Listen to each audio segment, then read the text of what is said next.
बड़े बड़े चैनल्स पे एनालिसिस चल रही है, 50 तो छोड़ो, मैं 35 ही करूंगा, बात खत्म। कोई कह रहा हमने 45 किए हो, जिसमें से मैंने आधे तुक्के मार दिए, मेंटली डिस्टर्ब कर दिया। 22 मई शिफ्ट 2 की बात करें तो पेपर भाई बहुत अनएक्सपेक्टेड आया। जो भी फिजिक्स का पेपर दे के आया वो स्टूडेंट यही सोच रहा है कि मेरा फिजिक्स का पेपर बर्बाद हो गया। 35-30 question on an average student ने अटेम्प्ट किए, और पेपर की जब एनालिसिस की गई तो ये पता लगा कि लगभग 35 से 40 क्वेश्चन कुछ स्टूडेंट बता रहे हैं कि थ्योरेटिकल ही थे। लगभग 35 क्वेश्चन कुछ कह रहे हैं थ्योरेटिकल थे, कॉन्सेप्चुअल बेस थे। जो थ्योरी थी वो नॉर्मल नहीं थी, वो बहुत हाई लेवल की थी, स्टेटमेंट में घुमाया जा रहा था, और जो न्यूमेरिकल भी है वो भी इतनी आसानी से टैकल नहीं किए जा सकते थे। ये अनएक्सपेक्टेड चेंज क्यों देखने को मिल रहा है? क्योंकि पिछले कई दिनों से देखा जा रहा था पेपर बहुत ज़्यादा टफ नहीं बन रहा था, पेपर मीडियम लेवल ही था। लेकिन क्यों ऐसा होता है, जब हम लास्ट में बढ़ने लगते हैं तो पेपर की डिफ़िकल्टी लेवल बढ़ जाती है? इसका रीज़न जानेंगे और आगे आने वाले स्टूडेंट कैसे सतर्क हो जाएं, क्योंकि ये चीज़ें होनी हैं। ये क्यों होनी है? क्योंकि जब हम युद्ध में होते हैं तो लड़ाइयाँ सिर्फ हथियार के दम पे नहीं जीती जाती, मानसिक लेवल पे भी जीती जाती हैं। यही एनटीए आपके साथ कर रहा है। एनटीए ने क्या किया कि आपको एकेडमिक लेवल पे, क्योंकि पेपर वहीं से बनना है, चैप्टर उतने ही हैं, टॉपिक वही हैं, जो टॉपिक मैंने बताया उन्हीं सारी टॉपिक से फिर क्वेश्चन बने। लेकिन हुआ क्या, उसने मानसिक आपको मेंटली डिस्टर्ब कर दिया। जब पेपर आपने अटेम्प्ट किया तो शुरू में ऐसे क्वेश्चन दिखे जो बहुत ही टफ लेवल के थे, और आपको लगा ये नहीं हो पाएंगे। उसके चक्कर में कुछ स्टूडेंट कह रहे हैं हमने भैया 50 तो तुक्के मार दिए, कोई कह रहा हमने 45 किए हो, जिसमें से मैंने आधे तुक्के मार दिए। लेकिन वो एक चीज़ भूल गए कि मैंने उनको एक चीज़ हमेशा बोली कि जब भी पेपर टफ आए आपको 30 क्वेश्चन टारगेट करने। आप 150 के मार्क्स को सिक्योर करो, और जब भी नॉर्मलाइजेशन होगा 20 से 25 नंबर तुम्हारे बढ़ जाएंगे, स्कोर बढ़ जाएगा, घबराओ नहीं। अगर पेपर सच में इतनी डिफ़िकल्ट आ रही है तो नंबर बढ़ने ही बढ़ने हैं। और मान लो जो इजी शिफ्ट वाले हैं, क्योंकि पेपर का जो लेवल रहता है वो मॉडरेट ही रहता है। अब मान लो कुछ 2-4 शिफ्ट इजी आ गई और उनके 200 मार्क्स हैं, 220 मार्क्स हैं, उनको पीछे लाया जाएगा कि भाई पीछे चलो पीछे चलो। 200 मार्क्स आए हैं तो उनको 170 175 पे लाया जाएगा, आपको बढ़ा दिया जाएगा, सेम लेवल पे कॉम्पीट करवाया जाएगा। अन्याय नहीं होगा आपके साथ। लेकिन एक चीज़ बोलना चाहूँगा इस कि जब भी ये कंडीशन आती है हार्ड वाली, तो वहाँ पर बहुत सारे स्टूडेंट पैनिक कर जाते हैं। वो जितना पढ़ के गए होते, हो सकता है वो 30 क्वेश्चन एकदम 25 से 30 क्वेश्चन एकदम श्योर शॉट सही कर सकते थे, लेकिन वो गलत होने लगते हैं, क्योंकि उनको लगता है आगे अब सब ऐसे ही क्वेश्चन हैं।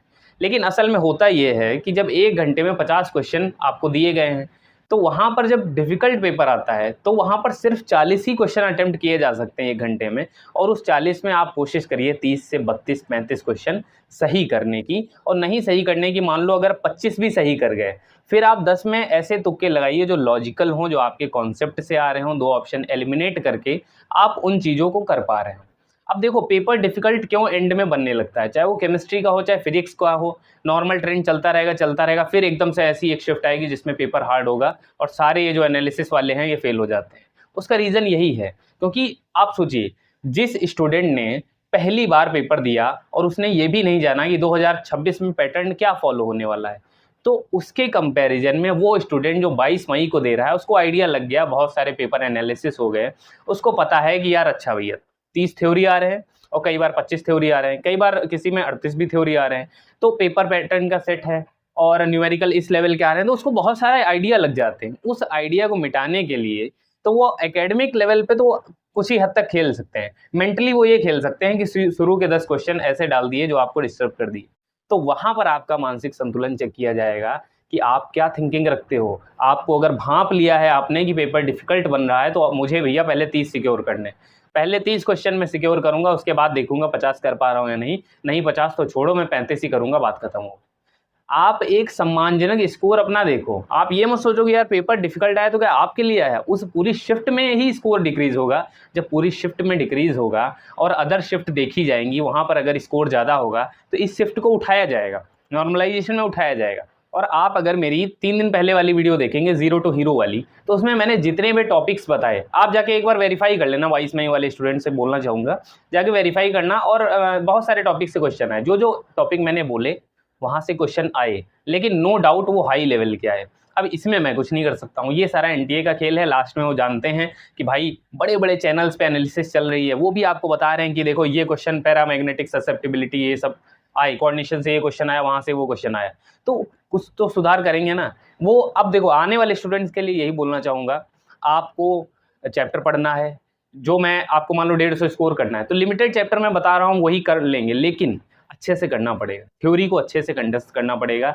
आप लूज़ होके नहीं जा सकते। आप फार्मूला, नो डाउट आप फार्मूला पढ़ के जाइए, आप 2-3 दिन पहले ही पढ़ रहे हैं तो फार्मूला याद करके जाएंगे, क्योंकि हम जितना कर सकते हैं हम अपनी तरफ से करेंगे।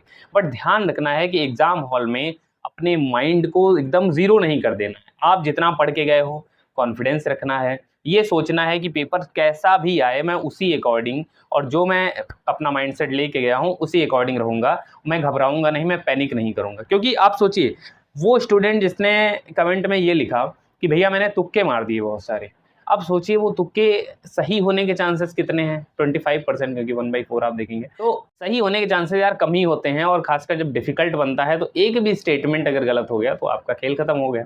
तुक्का मत मारो, यहाँ पर आप सिर्फ माइनस मार्किंग ही खाओगे। तुक्का सिर्फ उसी में मारो जिसमें 2 एलिमिनेशन कर लो, और वो आपने टॉपिक एटलीस्ट थोड़ा पढ़ा हुआ हो, तभी ये चीज़ करनी है। बाकी देखो इतनी सारी शिफ्ट हुई, पेपर डिफिकल्ट भी बने, कुछ में मॉडरेट बने। इजी वालों का तो नो डाउट डिक्रीज ही होगा 20 से 25 मार्क्स, और मैक्सिमम है 25 से 20 मार्क्स, और जो मिनिमम होता है वो 10 से 15 मार्क्स या 10-12 5 मार्क्स, ऐसे ही नॉर्मलाइजेशन चलता है। बहुत ज़्यादा ऊपर नीचे शिफ्ट होती है तो बहुत ज़्यादा नंबर भी ऊपर नीचे करने पड़ते हैं, बट 25 से मार्क्स से ज़्यादा नहीं होता। और ये सब्जेक्ट टू सब्जेक्ट होता है, ये मत सोचना कि पूरे उस पे लगेगा, पूरे CUT स्कोर पे लगेगा, सब्जेक्ट टू सब्जेक्ट होगा। तो एक चीज़ आप कर सकते हो कि पहले कमेंट में ये बताना कि कितना आपका 22 मई वाले में आपने स्कोर किया। किसी को पर्सनल गाइडेंस चाहिए, अगर मान लीजिए कोई स्टूडेंट चाहता है कि हम आपसे जानना चाहते हैं कौन से टॉपिक आते हैं या किस तरीके से हम तैयारी करें, तो दिए गए मेल ID पे मुझे मैसेज कर सकते हैं।